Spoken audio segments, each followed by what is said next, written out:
Hot dang, y'all. Was back. Well, you guys, we're getting back on the step boat. So, what you guys missed is I put on his intake system with his carburetors down there. We're still gonna have to make a strap to support that so it's not wobbling around. Right now I am pulling off the stock oil cooler, which is right here. A lot of stuff from the original plan has been changed after the fact. So we had to take off his oil cooler completely. It's not going back on. And with these engines, these holes right here where the oil cooler went, they have to be tapped with a tap and die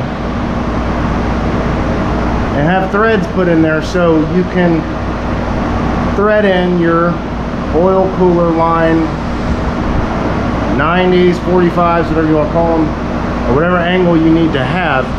That's where you put them. And these two holes.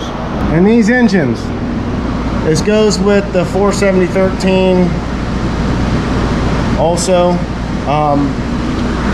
But you have to put a freeze plug in there with some black gasket maker and let that set up.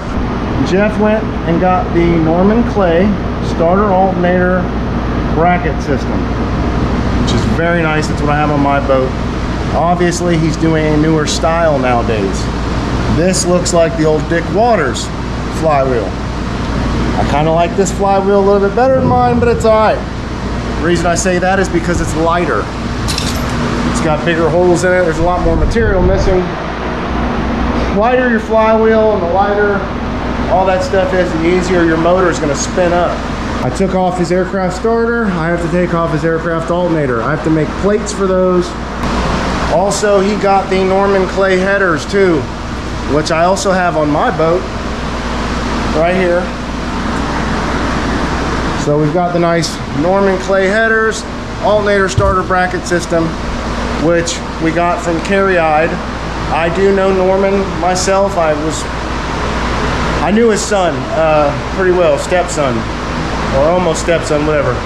I have his number, I could call him, but instead of doing that, I just let Jeff go and deal with it and go through Carry-Eyed, which is a great guy, and he does great work, and he does a lot of, he's got airboat parts galore. He makes a lot of stuff. These rudders also came from Carry, which I also have a pair of Carry's rudders on my boat. But I am letting that freeze plug and the black gasket maker set up before I put on his flywheel. So guys, don't ever just take your plugs out of the box and throw them straight in your motor, because sometimes they are super smashed, looking like they're just so close that it ain't gonna do it. It's gonna run like crap, or it's gonna foul, or the spark ain't gonna be hot enough, whatever. You always gap your plugs before you put them in. You never take them straight out of the box and drop them in. They're not pre-gapped, and some of them is so close to your little electrode thing in there that this is not good. Gap your plugs, guys. All right, y'all, we are working on wiring up this thing. You guys missed it. We got his headers on, intakes on, carburetors mounted. I've got his new flywheel, starter, alternator, brackets all on there.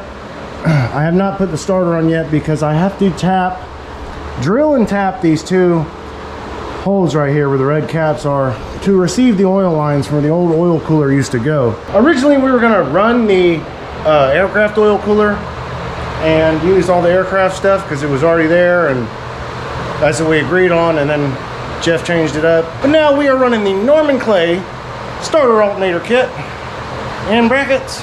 So I got to tap those holes and drill them for the oil lines. I've got all his fuel lines ran. I still have to hook up his vent tube for his tank. I started running his wires. Pulled those out. Some are going that way already. I am in love with this loom. This is all I will use from now on. This threaded, braided wire loom. I love it. It looks super clean. It's much nicer than the kinky plastic stuff. So I'm gonna work on getting back to wiring up his gauge. Well, his gauge box is already wired, but I'm gonna work on running all his wires and cutting and crimping and hooking it all up. So stay tuned, y'all. God dang it. Oh, God dang it, y'all. Jeff's boat's basically done. But the only thing I really haven't done yet is set up the brake. Now, the reason I haven't put the brake on yet is because I've never installed a brake, and I would rather experiment and learn on a personal boat than somebody else's, because if I do it wrong, that's another hole in the glass that if it has to be moved, it has to be patched, and I really don't want no part of that. I'd feel a lot more comfortable if I was doing it on my boat, because if I messed up, I have to answer to myself, not somebody else. But his brake lines ran. I tapped and plumbed his motor for his oil cooler, because we got rid of the original aircraft oil cooler. It's all in there, everything's ready to go. So it's not almost done, because I'm waiting on something else. I need the plumbing to put his oil temp gauge in his oil pan. How I've always done it, oil screen on the 470s, but this one's different because my 470 fit right into the oil screen. This one doesn't fit, so, and it's better to have it in the oil pan if you have one, because that's reading the true temperature. If it's in the oil screen, it's reading oil that's already been cooled to the oil cooler.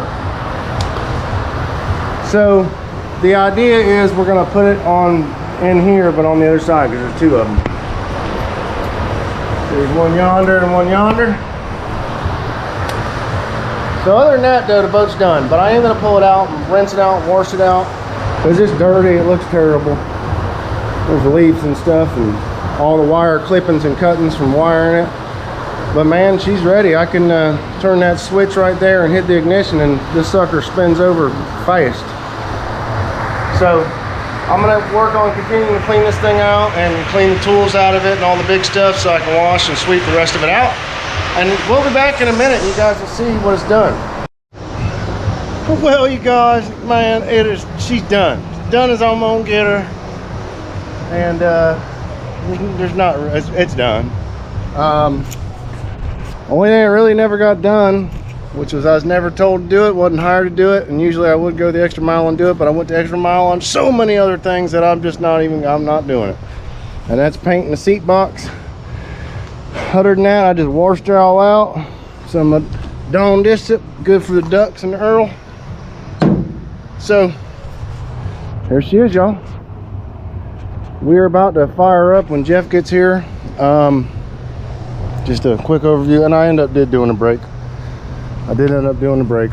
I didn't want to. I told him several times I didn't want to. I don't know how to do it, never done it before, and he was very persistent that I do it. So you know what, I did it, and I'm not responsible if it ain't right, but it seems to be right. Yeah, y'all, she's nice and all washed out and clean. Done. Get it out of here. So now, being this motor has not fired in 35 years, we are going to take 4 gallons of avgas, aviation fuel, and we're going to mix in 2 gallons worth of 2-stroke oil for a top cylinder lubricant, for a top end lubricant. Don't want to fire it dry. Again, she sat for a long time. She might smoke a little bit, but who cares if she smokes a little bit, burning that oil, because it's a lot better for her to smoke a second than, you know, tearing up your top end or tearing your rings up. So, but man, she looks pretty sharp, you guys. I don't think this camera does it any justice, but she's good. All the wires nice and wired. Oh, there is one thing left to do, and I'm waiting for him to bring me the part, and that's hook that oil temperature up. It's got to go into the oil pan, and I did not have something that would thread in to that and into the oil pan, and he picked that up, and we're going to do that, and that's going to take 2 seconds. Oh, this is not on, that's just loose, but she looks sweet, you guys. Sweet, I tell you, sweet. Ready to hear her fire up. I'm ready. All wired, all the fuel lines hooked up, all new plug wires we made. Prop alternator kit, prop adapter alternator kit, starter kit all on. Everything is good. She is ready. She is ready, y'all.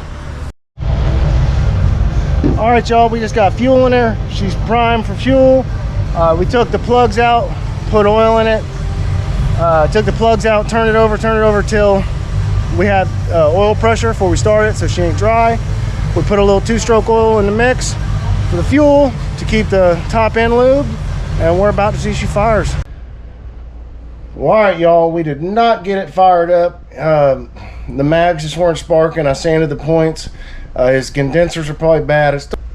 The motor's over 60 years old. The mags have been sitting for 35 years. The condensers probably went bad. So he's gonna have to take his mags to get them rebuilt. I did as much as I can do. All I know to do is sand the points, and if that don't get you sparked, then you got other issues. So when he gets it running and stuff, we will get it back and we will go for a ride on it and we will show y'all how it runs. So thank you guys so much for watching. Remember, as always, I love you. Jesus loves you. And until next time, guys, see ya.